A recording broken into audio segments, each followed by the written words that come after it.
Siap habisi pasukan Yunani, tentara jihad Suriah rela mati buat Turki.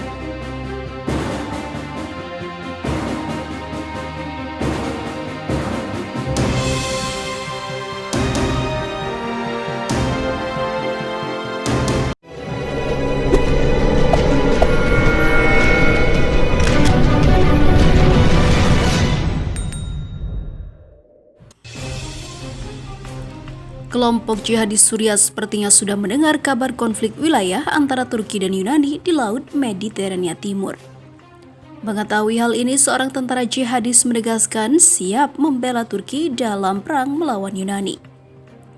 Menurut laporan yang diperoleh Viva Militer dari Syrian Observatory for Human Rights, seorang pejuang jihad Suriah, Suhail Mahmud, menyatakan kesiapannya untuk membela Turki dalam perang melawan Yunani. Mahmud, yang juga dikenal sebagai Abu Tou, adalah seorang anggota Tentara Nasional Suriah yang dikenal sebagai spesialis rudal. Mahmud mengatakan bahwa para jihadis Suriah memiliki hutang kepada Turki terkait pembiayaan pelatihan militer dan persenjataan yang disediakan Ankara dalam perang melawan pasukan rezim pro Bashar al-Assad. Kami berterima kasih kepada Turki, sekarang saatnya melunasi hutang ini. Jika mereka bertanya kepada saya, maukah Anda pergi ke perbatasan Yunani? Jawaban saya adalah dengan senang hati untuk mengatakan iya. Bunyi pernyataan Mahmud dalam akun Twitter pribadinya. Seperti yang diketahui, Turki adalah salah satu negara yang terlibat dalam perang saudara Suriah di bawah komando Presiden Recep Tayyip Erdogan. Turki mendukung dan memobilisasi kelompok jihadis yang tergabung dalam Tentara Nasional Suriah sejak awal konflik pada tahun 2011 silam. Di sisi lain, pasukan Tentara Nasional Suriah yang didukung Turki ini juga sudah berlawanan dengan pasukan Arab Suriah di bawah komando Bashar. SAA dikabarkan juga telah menerima bantuan dari komunitas Ortodoks Yunani. Sementara itu, situasi Laut Mediterania Timur sepertinya akan semakin memanas, sebab muncul kabar bahwa armada tempur Angkatan Bersenjata Federasi Rusia akan segera tiba di wilayah perairan tersebut. Sejumlah pihak menduga Rusia akan memberikan dukungan kepada Angkatan Bersenjata Turki atau TSK dalam konflik wilayah dengan Yunani.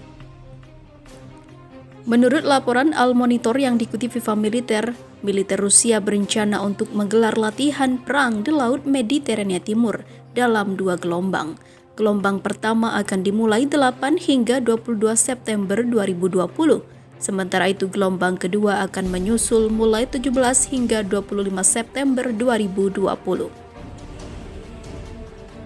Sementara itu, menurut laporan lain yang diperoleh Viva Militer dari Katimerini, kedatangan armada tempur militer Rusia diprediksi bukan hanya untuk melakukan latihan perang, akan tetapi akan memberikan dukungan terhadap militer Turki yang tengah mendapat ancaman dari koalisi Yunani dan Prancis.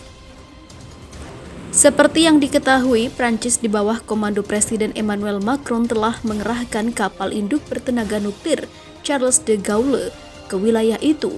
Langkah tersebut dilakukan Prancis untuk memberikan dukungan penuh kepada Yunani. Rencana militer Rusia melakukan latihan tempur di Laut Mediterania mendapat kecaman dari Pakta Atlantik Utara atau NATO.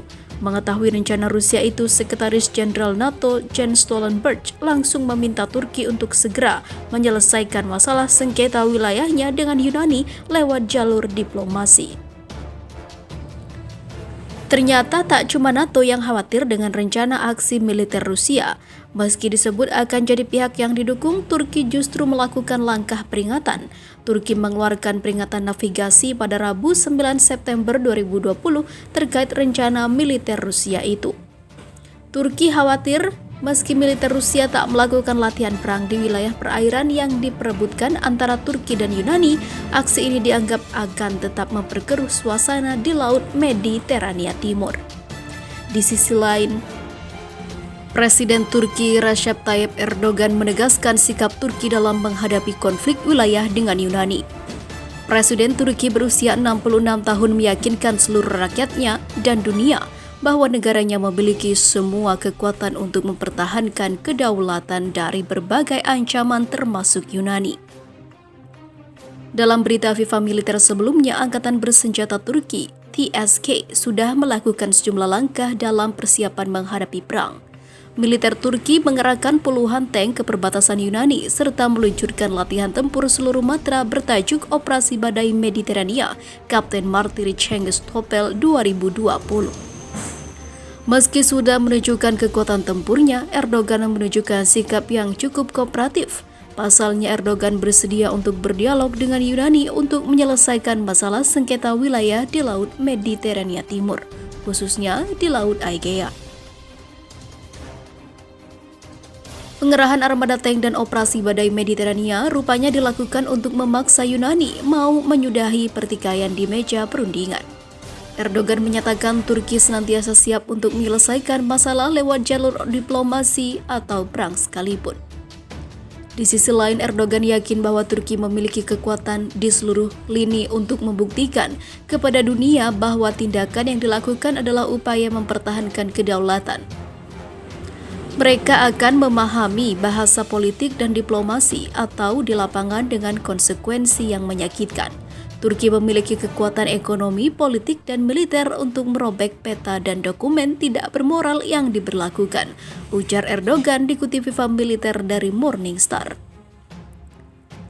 Apa yang dikatakan Erdogan tak lepas dari pernyataan sebelumnya yang diucapkan oleh Sekretaris Jenderal Pakta Atlantik Utara NATO Jens Stoltenberg. Yunani dan Turki adalah sekutu yang sangat dihormati dan NATO adalah platform penting untuk konsultasi tentang semua masalah yang mempengaruhi keamanan kita bersama. Saya tetap berhubungan dekat dengan semua sekutu yang peduli untuk menemukan solusi atas ketegangan dalam semangat solidaritas NATO, kata Stoltenberg dikutip FIFA militer dari Daily Sabah.